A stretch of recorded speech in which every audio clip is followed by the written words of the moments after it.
looked there once. That's okay. That's good. See how I'm sitting up? Remember this back here. All right. Remember, I got the back issue. So it is what it is. Take it. I appreciate you sharing that because I have been going through those same issues. Not the same. Listen, I don't want to say the same because when you tell someone that you're going through the same thing they're going through, it really minimizes their stuff because I don't really know exactly what he's going through. But it has been hurting. So we've got mind over matter, back pain. Yeah, we're starting. We're actually starting number 3. Speaking of back pain, if you're suffering, I didn't read it yet, but somebody that I respect recommended a book called Mind Over Back Pain by John Sarno. I just ordered it on Amazon. I'm going to read that because I think this speaks to what I talked about earlier about leveraging pain to your advantage, and I really wanted to dig into that. So just a plug for John Sarno, whoever you are. Let's go. Hope you're doing well we're already starting with a shout out, John Sarno, and I think that this is extremely important, the title of what you said there, because we're going to talk about the right message and the wrong mental state. We're going to get you to dig into that a little bit, and then consistency versus inspiration. So we are doing a series here. It's going to be a full series, probably about an hour and a half in its totality, but we're at series number 3. We're at part 3 of this. So as we're diving in, if you feel like you're a little behind, you can go back and watch episode 1 and 2, and you might be watching this in a full format, so we'll just keep rolling into the next episodes. But yeah, let's keep us going. What do we got going on here? Let's get the magic list out here. So right message, wrong mental state. I mean, these things are all connected. Yeah. Right message, wrong mental state. Have you been in that situation before? Not being preachy, we're not like tell us your story. I just want to get like the mindset going and the mind flowing to maybe some situations or relationships that you've had and how this might affect it. So yeah, we're gonna dive in. I feel like this is gonna be deeper than the first 2. Right. We're gonna have to uncover the depth because I'm grasping. Speaking of being on camera, right? It's like I'm looking for the story to say. This is gonna have to evolve organically. Yeah. So you have to walk down the line with me here, and this is me in real time figuring this out. Again, really just a couple of questions and notes here. That's what a podcast and interview is. It's an opportunity for us to sit down and talk. If you're ever interested in doing one of these, don't forget you have access to the Good Neighbor podcast. If you're local to South Florida, you can come and sit with me. So we do have a bit of an outline, which is great, keeps us on topic, but none of this is scripted. So let's dive in. Yes. Okay. So why good marketing executed from fear, scarcity, or ego usually repels instead of attracts? What do you think, Mike? You can see me get all put off, right?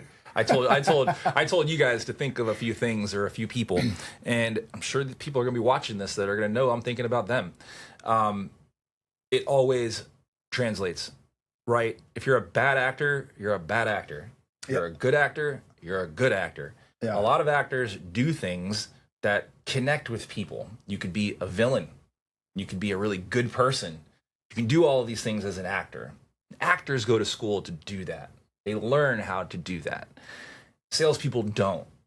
And it reads all over your face when you're having a tough time. Or maybe you're not getting along as well with the team. Or the leads aren't flowing like they used to. Or the deals aren't closing like they were before. That connects back to the previous episode we were talking about with the rookie mindset. But this is different. Because you're a leader, you're an owner, you're a person that has mouths to feed. It is just as serious as I'm making it because you're taking it just as seriously. You're the person who's got the chip on the shoulder or is presenting in a way that feels egotistical or look at me or I've been doing this. Like I said, I've been doing this for 20 years. I kind of cringe. Most people don't know I've been doing this for 20 years. People think I just started last week, You look like you're in your 20s. Exactly, 42. Some people say $1 billion brand maker. How do you do $1 billion brands? You should be a multimillionaire. Well, I never share these things. So I think it's important to keep the childlike sense of wonder, to keep the rookie mindset and mentality, to really put yourself in the shoes of the people who you're putting food on their plate. You're helping their lives to be better, so you have to understand them. The same way you have to understand your consumer, you have to understand your teammates. It's extremely important. So if you're able to understand those two things, you can be a better actor when you're creating content and marketing. Does that make sense? It makes perfect sense. And I love how you kind of mentioned sales, and because marketing, sales, right? We're trying to speak to clients, and ultimately we're trying to better their lives with our products and services. But I want to speak to business owners out there that sell their product and service. How many times do you go through your presentation or pitch or whatever it is, and you get to the end and it's time to talk about money, and all of a sudden things get a little bit weird, right? It just gets awkward. I was like that for so long. What's the difference between a salesperson and a closer? A salesperson and a closer. You guys know the difference? Comment. What's the difference between a salesperson and a closer? The difference between a salesperson and a closer. It's an interesting question. A closer knows when to stop talking and ask for the money. A salesperson's going to keep talking themselves right out of a sale. Have you ever heard of that? You ever heard like a salesperson talking themselves out of a sale? That's the difference between a salesperson and a closer. Have we covered everything today, Mrs. Johnson? Because if we have, it's time to cross the threshold and do business together, right? It's a relationship. Most people don't understand. You asked your wife out on a date. You had to get her to go on a date. Imagine if you never asked for that date and you just talked and talked and talked. And we've all been in that shoes. So some men are going to think of their last date or the last time they're like, oh man, that was me. I was talking her ear off until midnight. Stop talking so much. Know when you've provided enough information and when to ask for the sale, because you're asking for a relationship. You're not asking for money. The money is the byproduct of the relationship. Does that make sense? 100%. So if any of you guys don't know, so now I'm going to ask again, what's the difference between a closer and a salesperson? Well, a salesperson doesn't know when to shut up. A closer knows when to listen and close the deal. Yeah, that makes perfect sense. And many sales trainings, or at least with a lot of companies, they're heavy on like the pitch. It's like 80% pitch and 20% of the rest of it. It's like it's the completely opposite, right? Like people want to talk about themselves. If you're there selling something, you don't want to be talking about your product yourself. You need to understand the person's situation, what they're doing, what they're trying to accomplish, what are their goals, like what long-term vision, like why are they on, I alluded to it earlier, right? Why are you on this planet? What is your mission on this life? I think so many business owners out there are unhappy because they don't have that defined and they're doing something that's not aligned with whatever their purpose would be. Right. And once you get clear on that, things start to align. Yeah. And that comes through in these conversations. So if you get to the end of a conversation, you're feeling awkward when you're negotiating and transacting and going through all these processes, you're doing something wrong. You're not listening. You're not there. You're not present. You're not showing up, listening, and seeing how you can help. You might, and I want to piggyback that you might not be showing up and listening and helping in other areas of your life. Right, because if you're eating Chick-fil-A every day for lunch, if you're if you're lackluster and you're lackadaisical in your approach, wearing flip-flops and shorts, to do business, it bleeds into your team, and your team's going to start eating Chick-fil-A every day, and then guess what? You're going to have a slow team that's not healthy, it's not feeling good. So you have to have those healthy habits that become contagious. Right, healthy habits, exactly. And when you see me doing something, you want to do it. I see you doing something, I want to do it. Interesting side note about that. Yeah. Again, going through all these shifts in my personal life, and I wasn't showing up properly in my life, and the family was suffering from it. Yeah. And I made these changes, and we keep saying magic, for lack of a better word, like magic, I started showing up differently, becoming a better man, becoming a leader, and all of a sudden, the kids start popping their heads out like, what's going on down here? My son Connor, he's 11 years old. He started a pressure washing business. And I'm like, this is fantastic, right? Let's do this right? We're going to get on the calendar to sit down and we're going to create a strategic plan. We're going to account for every penny. We're going to actually set something up from the ground up, things that I've failed to do in my own life up until this point. I'm going to teach him. And it's just been really incredible to see that shift and that transition. That's so cool. And sitting here as like another man, I love the fist bump. Sitting here as another man, I appreciate that because it is inspiring. It's contagious. It makes other people want to do that too. Oftentimes when people see something good, they don't care how you're doing it. They want in. It's contagious. Yeah. So how does that bleed into that? We're gonna kind of do two topics in this because I think we have about 4 or 5 more minutes. So how does that bleed into our next topic? I think it's consistency. Consistency versus inspiration. This is a good one, isn't it? And I think this works really well with mental. Yeah. Right message, wrong mental, wrong message, right mental.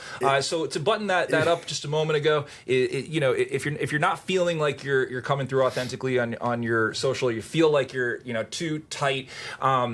Switch it up before you do your content. Go for a run, go for a walk, watch a funny video. Just do something to kind of psych yourself out and get back to that rookie mindset. Think of your top performer or your best teammates and emulate that so that they can emulate what you're doing. Yeah, that's a great tip. I noticed that today. I was going to make a video. I was not feeling great in the morning, and my head was cloudy, and I wanted to schedule a post at a certain time today. And I said, you know what? I'm not going to stress myself out over this. I'll wait until I have a little bit of inspiration. The problem with that is that if you're not doing the work and you're not disciplined and you're not if you're not doing the work, you're not disciplined, and you're just waiting for the inspiration to come, it won't come. But if you are putting in the effort, the inspiration just seems to happen randomly. Actually, I'm going to throw something out there. You're going to get inspired. You're going to get the wrong inspiration. Consistency, that's the word. You're going to get the wrong inspiration, right? You're going to get inspired, and you're going to have this like chip on your shoulder inspiration. You're going to almost like feed into the negativity that you hear out there. You're going to doom and gloom scroll, right? You're going to take messages that you hear that might not be positive, and you're going to pass them on to the people in your life, right? You see how that like positive and positive makes positive, but positive and negative makes negative. Negative and negative makes negative. There's no positive and negative that makes positive. It's just positive and positive. That's it. So when you inject, you know, the bad news or the doom and gloom or the doom scrolls or picking up the phone to the person who's going to sit there and complain about their day, you have to have the boundary and respect for the other person. You've never called me and complained about your day. If you did, I'd say, I hope you have a better day and let's keep it moving, right? But we talk about positive things when we get on the phone. So I would say that's excruciatingly important, right? For any kind of leader or coach is like, are you allowing the stuff that's around you to feed into your content, to feed into your marketing, right? I think that's an extremely important. Speaking of negativity, I've always my whole life been a very negative person in terms of like worst case scenario, always going down rabbit holes, and obviously that didn't serve me well. What I've noticed lately, a little tip or trick, if you're struggling with negative thoughts and these thoughts pop up in your mind, what's helped me is a couple things really. One is first when you catch the thought, and you might not catch it right away, but once you practice this, you'll start catching yourself thinking negatively. Stop for a second. Yeah. It's okay. It's okay. It's okay. It's just a thought. It's not. It doesn't define you. And Right. and engage the thought. And I like to do this out loud if I can. Hopefully there's not people around. I don't seem crazy, but like I try to have like a conversation with myself about the thought. It's like, oh my God, this might happen. And you're like, huh, that's interesting. Why might that happen? Like, where are you coming? And the act of that conversation, it's so silly. A negative thought can't survive daylight. It can't survive laughter, and it just magically watch it go away. And I heard something on Jay Shetty's podcast the other day, even deeper than that. It's like when you get the negative thought, you're in an emotional state. You can't really think clearly. He said, you put a pin in it, and then when you're clear later, then think about the thought and see what it really was trying to tell you. And oftentimes it means nothing, but sometimes it might even be trying to tell you something about yourself and how you can grow. Yeah. And like use that to leverage your growth. That is an excellent point. I mean, if there's a mic drop moment out of the 3 episodes that we've done so far, that's an absolute mic drop moment. I mean, people love Jay Shetty. He is excellent in his approach. And dude, you're being human. And I appreciate that so much because I am not the most positive person myself. I'm the guy who says, like, I'm real. Right? Because like sometimes in life, like you'll say things and other people might hear them as a negative emote. But you're just real. Sometimes like this is just what life is and how it is and the things that we need to be understanding of. So I think when you put it out there, you could think the thought first and foremost. I think we inherently know if something is like negative or if we're like maybe having a good conversation with ourselves. And I think when you do what you're saying, you put it out there and you make it audible, you hear whether it's like seriously something like detrimental to your life or if it's something that could be worked out. I've heard the 5 minute, 5 day, 5 year rule. Have you heard of that? No, and I'm not going to quote it right. So you guys are going to have to share in the thing, but it's like, is the thing that I'm thinking the scenario, which 90% of scenarios I think don't even come to fruition anyway. And we suffer. Yeah, is it a 5 minute problem? Is it a 5 day problem? Or is it a 5 year problem? And the things that really deserve attention are 5 year problems, right? Because if I default on a mortgage, that's a 5 year problem. I'm going to be in a pretty bad situation. But if I'm upset because I got a $30 speeding ticket, that's maybe a 5 minute problem. I'm going to be able to pay the ticket and move on. If I know that I have to, I'm going to have to do something next week, that might be a 5 day problem. So you need to think of whether or not the negativity that's going through your head is a 5 minute, a 5 day, or a 5 year type of problem and address it that way. And another thing is how you frame. I just think it's fascinating how the human mind works. Like the same inputs framed differently lead to totally different physiological responses on your body in terms of stress, negativity. Like some of these things will lead to disease and sickness and unconditional suffering and all that crap. And then the same inputs could lead to growth and development. Does lead to. No, it does. Sorry, it does. Oh, that's the old program running. There you go, right? and it's just fascinating, again, with these negative, like any adversity that you face, like in the past, when I faced some kind of adversity, I would always just run away from it. I would crawl. I would say, "Oh, I'll deal with it later. I'll kick it down the road," and that would just feed that program, and it would just get worse and worse and worse. And what I found is that when I push through everything now, and it's happening every day, it's just like whatever comes up, not only pushing through it, but just framing it in my own mind in the moment. Like this is coming into my life to teach me a lesson. This is something that is going to help me grow. Lean into it, and watch the magic happen. That's it. That's it. Really, I'll leave this. You did. I think you did a good mic drop last one. I did the mic drop before that one. This will be my mic drop for this one. And I think people have already heard this reel out there. So I'm not sharing this as a reel, but it was like what a buffalo does. Like be a buffalo. I think a buffalo. What does a buffalo do? Buffaloes run into storms. Right? Cows run away from storms. Buffaloes run into storms. Why does a buffalo run into a storm? Because it knows the faster it goes into the storm, the faster it gets out. I love that. A cow, if it runs away, is going to be living in the storm, right? So we need to have the buffalo. I got goosebumps. We need to have the buffalo mentality, and we need to run into the storm. Yeah. So thank you for this episode. This is episode 3. I think we're moving into number 4 in just a moment. All of these are digestible. If you're watching this in a full format, you're just going to roll right into the next episode. If not, please listen to the first few and listen to the next few. And if this helps one person, that's what we're here to do. It's worth it. Yeah. Everyone take care. Let's go. That was a little longer one. That was 15, but that's okay. And we're